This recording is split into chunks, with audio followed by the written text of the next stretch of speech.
Hi guys, இன்னைக்கு கண்மணி அன்புடன் serial எபிசோடில் என்ன நடந்துச்சுன்னு பார்க்கலாமா?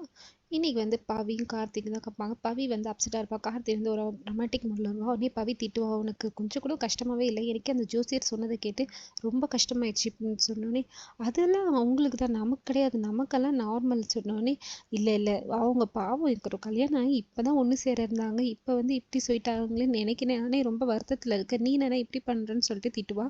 இனிமேல் அவங்க எப்போ சேர்றாங்களோ அப்போ தான் நம்மளும் சேருவோம், அது வரைக்கும் நீ தனியாக தான் படுக்கணும்னு சொல்லிட்டு போயிடுவா. கார்த்திக் வந்து அப்செட் ஆகிடுவான். இங்கே கண்மணி ஒரே சோகமாக வருவா. சிவகாமி வந்து ஏன் கண்மணி ரொம்ப சோகமாக இருக்கவா வந்து படுவான்னு சொல்லிட்டு படுக்க வைப்பாங்க.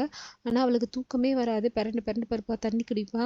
இதெல்லாம் சிவகாமி கவனிச்சிட்டு, உனக்கு தூக்கம் வரல தானே, இந்த கந்த சஷ்டி கவசம் உனக்கு படிக்கிறது ரொம்ப பிடிக்கும்ல, நீ படி, எனக்கும் தூக்கம் வரல, நானும் அதை கேட்டுகிட்டே தூங்கிடுவேன், நீயும் தூங்கிடுன்னு சொல்லிட்டு படுக்க வைப்பாங்க. இங்கே அன்பு புலம்பிகிட்டே இருப்பான்.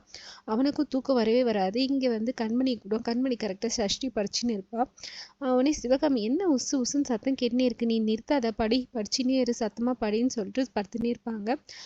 அன்பு வந்து கூப்பிட்றத நிறுத்தவே மாட்டான். கண்மணி நான் வரலன்னு சொன்னாலும் அவன் கேட்கவே மாட்டான். உடனே பாட்டி குரலில் வந்து மிமிக்ரி பண்ணி, என்ன இங்கே சத்தம், தூங்காம இன்னும் என்ன பண்ணுறீங்கன்னு கேட்டோடனே சிவகாமி வந்து, ஐயோ அத்தை சத்தம் கேட்குது, நீ படுத்துரு, இல்லைனாக்கா உள்ளே வந்து கத்த ஆரம்பிச்சிடுவாங்கன்னு சொன்னோடனே சிவகாமி தூங்கிடுவாங்க. உடனே கண்மணி வெளியில் வந்து பேசிகிட்டு இருப்பாங்க. இவங்க ரெண்டு பேரும் ரொமான்டிக்காக பேசிகிட்டே இருப்பாங்க. திடீர்னு பார்த்தா ஒரு சத்தம் கேட்கும். என்னன்னு பார்த்தா கார்த்தியும் பவியும் வந்து இங்கே கொஞ்சம் இருப்பாங்க.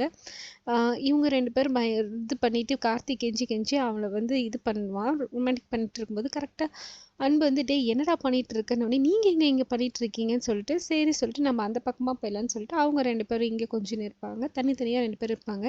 அடுத்த நாள் காலைல அன்பு ஆஃபீஸ் கிளம்பி வந்துடுவான். வந்துட்டு வேணும்னே கண்மணியை கூப்பிடணும்னு சொல்லிட்டு, கண்மணி எனக்கு டை எடுத்துகிட்டு வாயான்னு சொல்லிட்டு சொல்லுவாள். இன்றைக்கி என்ன டைன்னு, அங்கே கோட் இருக்குது, நீ டை எடுத்துகிட்டு வா, கட்டிட்டு போகணும், இன்றைக்கி ஒரு மீட்டிங் இருக்குதுன்னு சொன்னான்.